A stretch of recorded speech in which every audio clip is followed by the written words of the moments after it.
Campsite's just over there, but it's quite busy and there's lots of tents and it's just all close.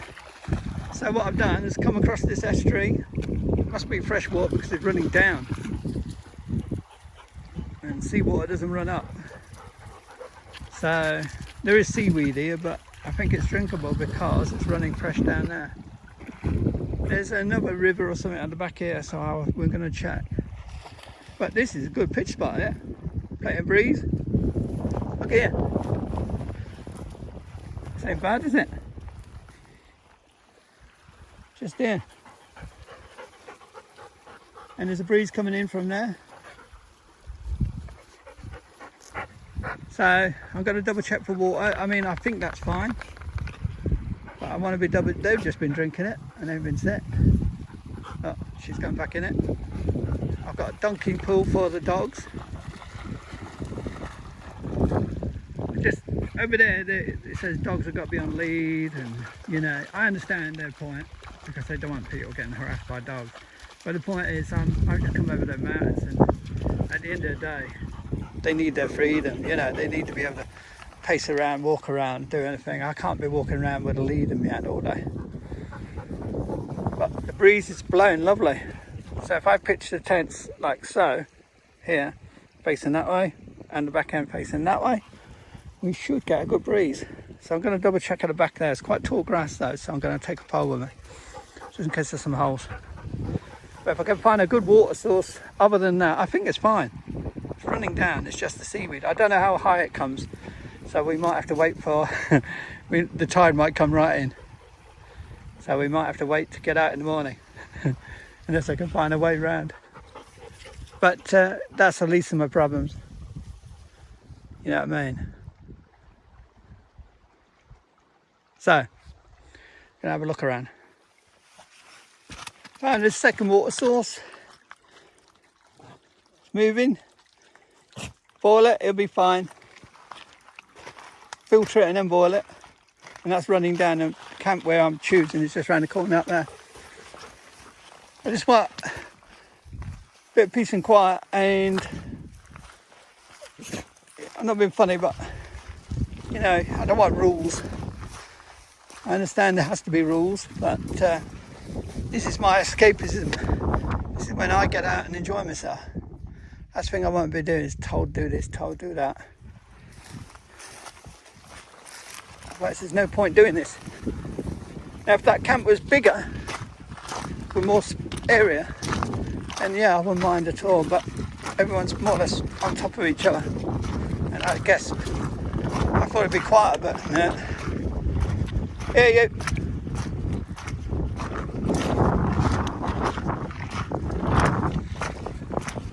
They're getting plenty of water anyway. And there's plenty of breeze. And I'm not breaking any Scottish rules. I'm not within a boundary fence, not within a building. I'm not in an enclosed field. Look, it's wide open.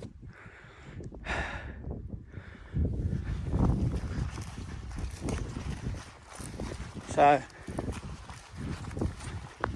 that's what we'll do. Just wanted a bit of space so the dogs can do what they want to do without bothering anyone. Because I know people will get annoyed, and I don't blame people for getting annoyed. That's normal. They've come there for a bit of peace and quiet themselves. But I don't want us all clashing when there's no need. Rebel, Stella, Booth. Right, settle camp.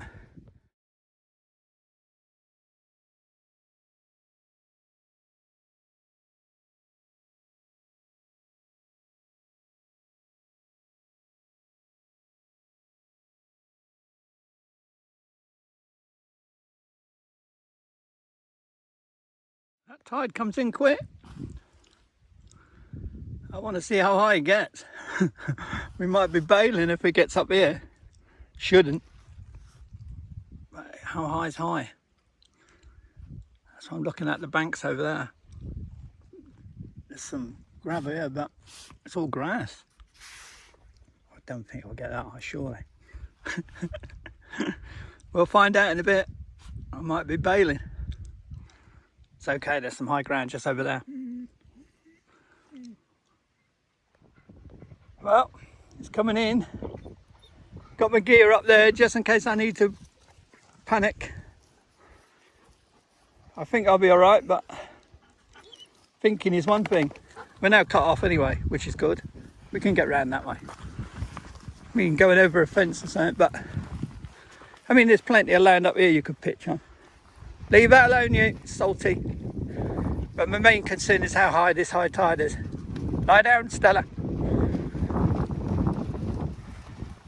Because this is perfect, like breeze, perfect location, all on our own.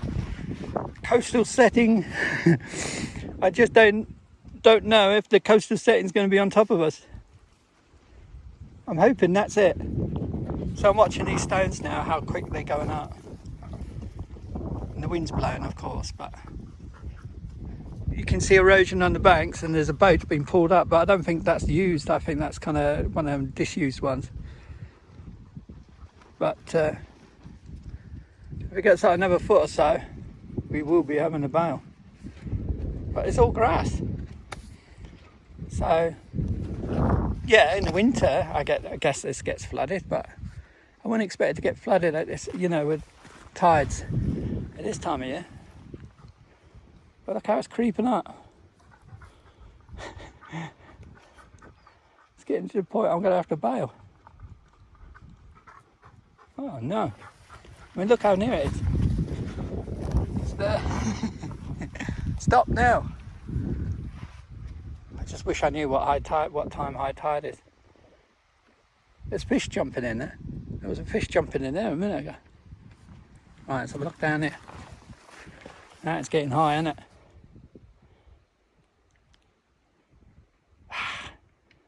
Looks like I'm going to have to bail. Call it bailing. Right, that's where we were pitched. I think it was a good spot myself. I don't know why everyone would laugh at it. But boy, did that. That must be about 5-6 feet deep at least in there. Here, you. I don't want them getting wet. Here. Because they're going to be lying down soon. So, it does come up.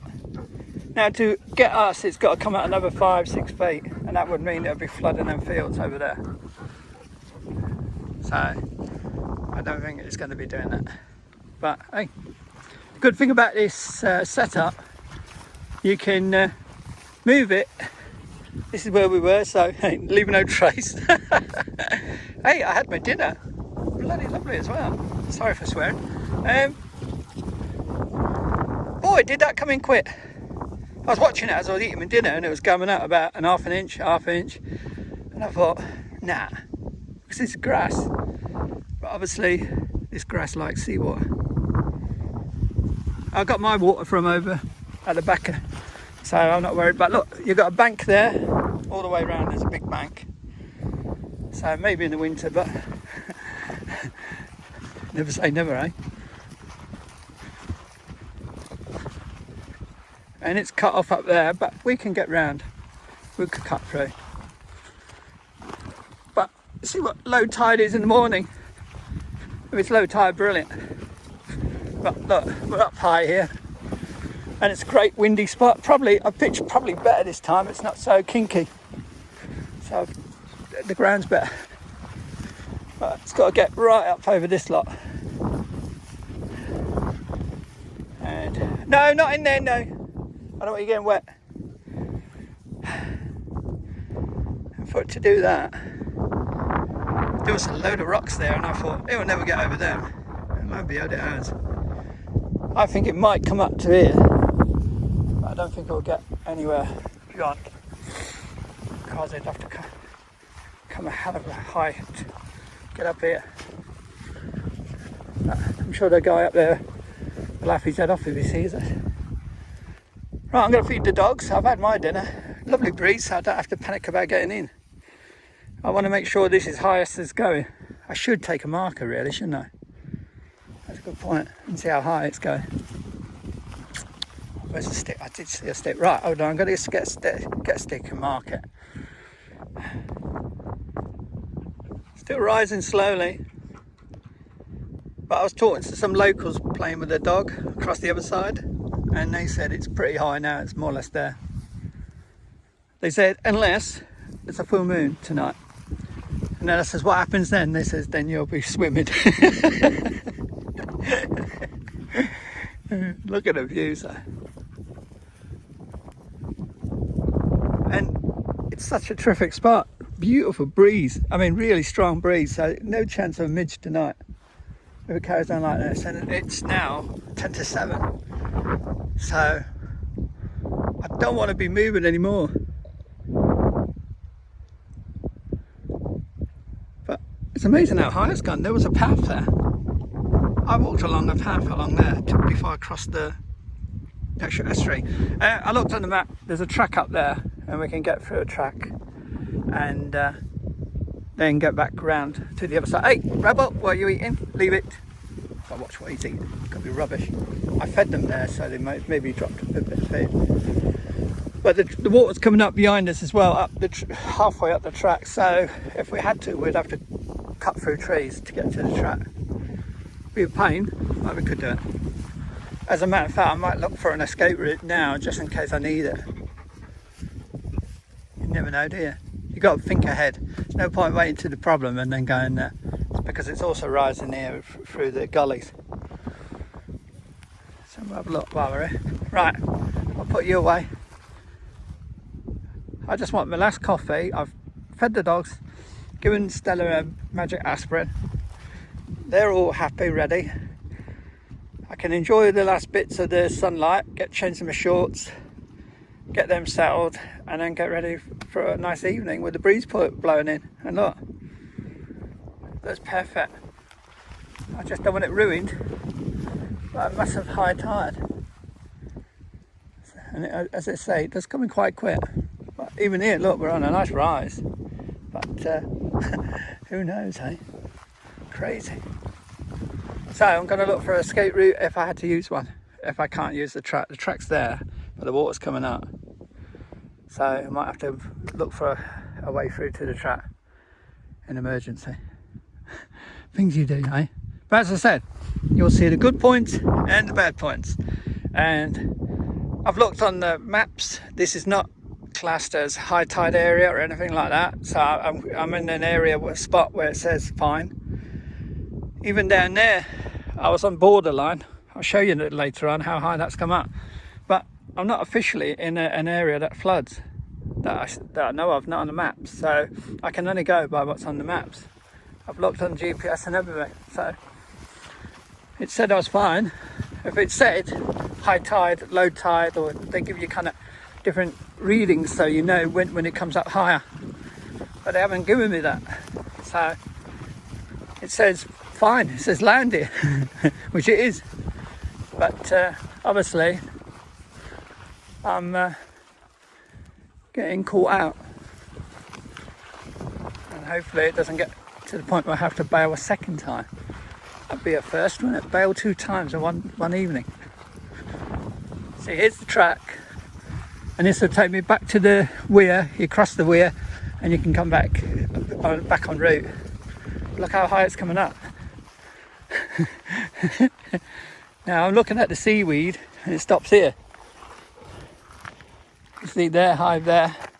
So I'm guessing that's where the line is. But unless it, see, there's no seaweed out here. There's water where water runs down. But no. So unless that's a buoy that's been floated up, oh my god. That'd be bad, wouldn't it? Oh well, we'll find out in a bit. Right, I'll catch up with you in a bit when I'm probably bailing the second time. As I said, the locals said I'll be fine here. See that boat over there that I said wouldn't float? I don't know if you can see it. Oh, there it is, in the middle. It's now floating. So it shows how much I know about this kind of stuff. Right, I'll catch you in a bit. So much for the locals saying I'll be okay. It's flooded all around us, so we're bailing for the second time. So we'll pack up. I've moved all my gear onto that track high up. I'm just making sure I've left no rubbish and left no pegs. So it was rushed. I just turned my back and look. It just suddenly came over the tops there. Oh dear. What, 2 good spots and just can't keep them right. Look at it. It's a job staying dry. Look at it. I've got to wait for it. Make sure there's no holes, otherwise I'll go down. That's why you wear boots. Oh, there was a hole there. Right, look.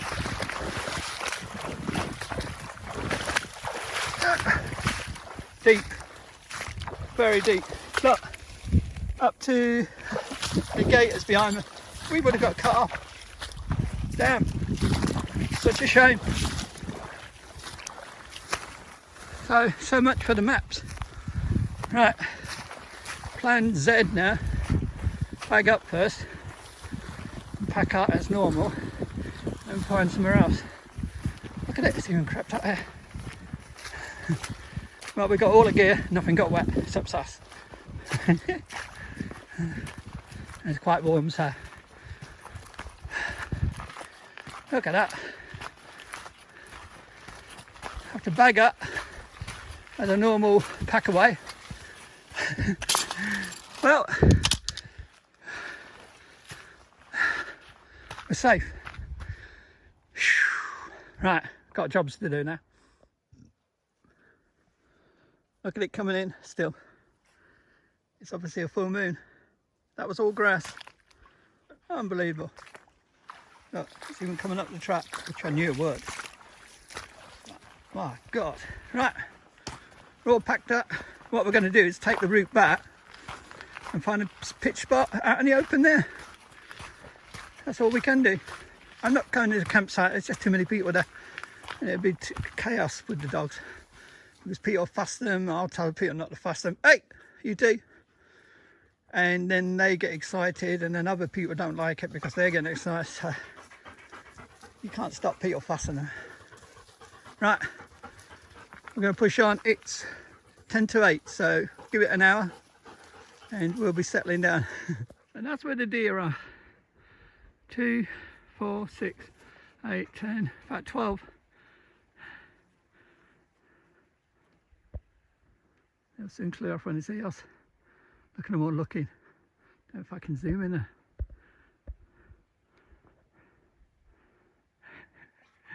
Stags as well. Beautiful. There they go. Right, we're pushing on in an open space. That looks good for the start for tomorrow. Mustn't be within boundary fences, so I think this is still classed as a fence. So once I get beyond this, I think I'm okay. Don't want to be too near the deer though. Stella, Stella, here! Look at that one. She saw that one bolt. Came out of the woods. Wow, load of deer around here. Where's he gone? Oops, I tripped over, I'm watching the deer. So beautiful, he'll want to join his mates. Rebel, Stella, who's... There it goes. No, don't jump. Well, they can jump fences, they can go over them easy. You know, it's not like they're going to hurt themselves. I've seen them jump stone walls and everything. Let's see if we can get right. Stella, Rebel, here. Let him go. See his patch. Go on then. I've got things to do tonight. We'll carry on and he'll probably go behind us. Trying to let him go to join his mates. She's doing a long skirt, but keeps stopping to look at her. Stay there, you. Look. I've got a job to do. I've had enough action tonight. Nice to see the deer though. Step Rebel, leave it. Lovely, eh? And the others. Sorry if I've swung you around. Trying to find them. There they are, over the wall there. And he's still looking at us. And he's off. Go on, you. 10 to 9, bang on an hour. Followed the track out, brought us behind Inverie, followed through some gates, past the wood, all that kind of back area. And as you saw, we saw deer. First deer I've seen on the trip, actually bumped into them more or less. And then the second field from that, I pitched on the hill here. And there's a little breeze out there now. There was no breeze a minute ago. When I set up this shelter again, or tent, whatever you'd like to call it, we got covered in midges. There's some in here, I think. I mean, they come off the dogs and they come off me. There's not much you can do, is there? But I've set this Anoris up now 3 times today, 3 times this evening. And I can do it in like 2 or 3 minutes now, so it's brilliant practice. And I'm getting better and better each setup because I'm doing the right things. I'm tightening it in the right areas. But look, Rebel's flat out. And over there, Stella's flat out. As I say, I'm using the aero. Probably midges on there. Upkit aero, which is a half thing, and it goes down 3/4. Sorry, I'm half naked here, so I can't show anything too much. But it was comfortable last night, so it seems to be doing the job. But that was funny tonight. I had 2 perfect pitch marks. Who would have thought that would flood like that? I knew the tide had come in, but I didn't think it would kind of... As I say, I was watching the front, you know, where the actual estuary was. But I wasn't looking behind me so much. And I had a cup of coffee after chatting to you and, you know, laughing about it. And I talked to the locals and they said, yeah, 2 of them were across the way playing with a dog. And they know the area because they were playing with a dog in the estuary. And they said, no, you'll be fine. And she just joked about it being a full moon. So I don't know if it was a full moon or if she was serious, but she said, no, you'll be fine. And lo and behold, about 20 minutes after she'd gone, I looked behind me, and as you saw, the estuary was, it like flooded all that kind of marshland or grassland, and that was completely submerged. And when I was bagging up, I wasn't putting it back in the rucksack or anything. I thought, I ain't going to have time because this is coming in too quick. I'm going to have to just move everything to the track. So we did about 3 or 4 sorties, and I'm telling you, it went like clockwork again. Just moved everything. Oh, one little thing, I missed 3 pegs. Counted my pegs when I got at the track and realised I missed them, even though I double checked when I was in the area.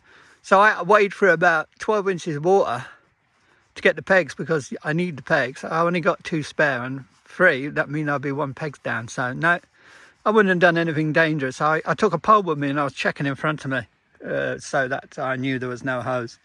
I was doing everything sensible because there is ditches that had filled up with water, so everything was level. So you could easily put your foot in a ditch and end up going down about 3 or 4 feet at least. So no, I was sensible. Told the dogs to stay where they were. They did. They seemed to be fed out of getting wet. They all soon dried off though, and the walk up here. And bagged up in that track. Got all the kit bagged up perfectly. Again, this is all good practice. So you've got to laugh at some things when they go wrong because they give you a great chance to practice. That was 2 bailouts I did basically.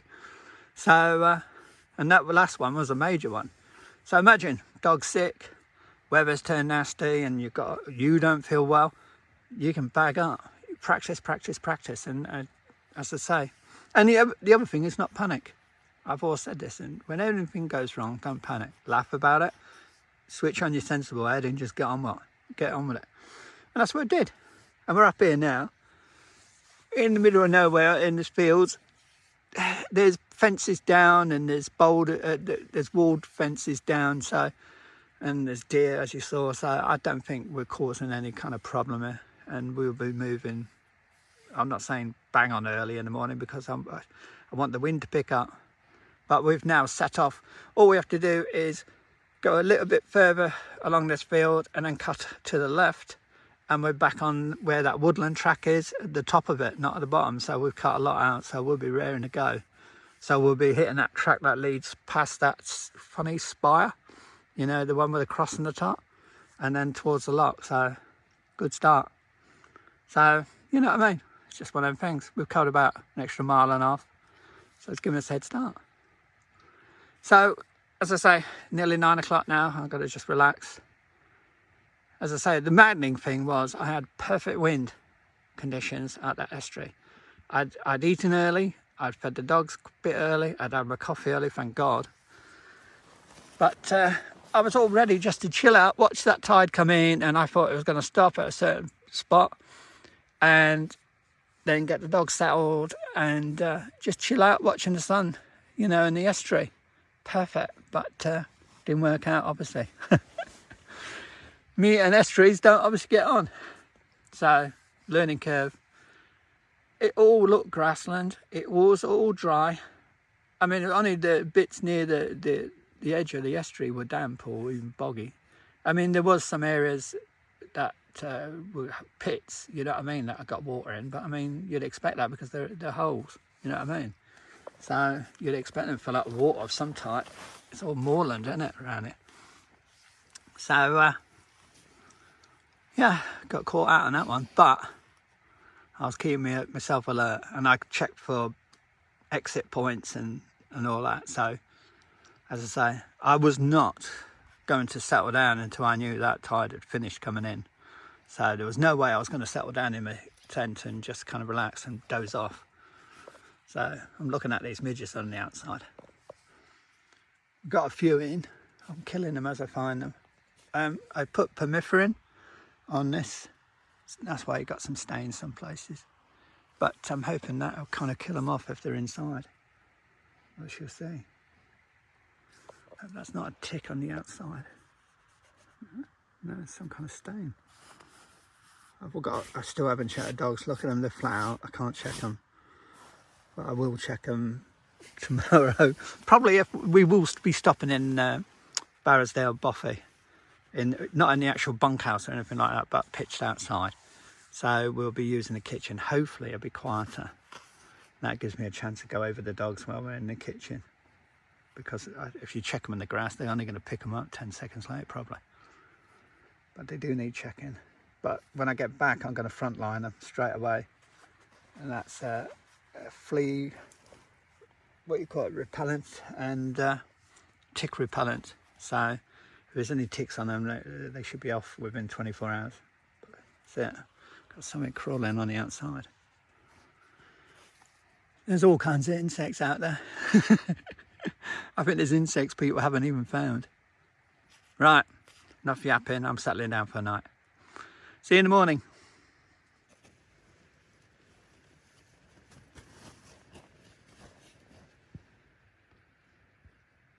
Just thought I'd show you the temperature. It's just gone 9. I was going to say goodbye, wasn't I? But I just wanted to show you. This is at night in the evening. And look, I've got the doors open and there's a draft blowing in.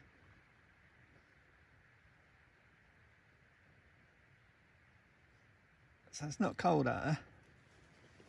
There's a little breeze out there. So it seems like the midges are going away now. Got a few in here which I'm killing off as they land on me. But look. So not bad, eh? Yeah, I feel chilly because I've been out in such crazy temperatures all day. So if it's 20 degrees, well, nearly 21, and yeah, we're in a shelter, fair enough. They'll probably give it a couple of degrees. So it's 18 out there. But you can imagine what it's been like today. Right, just thought I'd show you so you can see how hot it's been. And today was supposed to be 16. Everyone was saying 16. I think one said 19. So they got it wrong again. Good for us, but very hot. See what tomorrow brings. See you in the morning.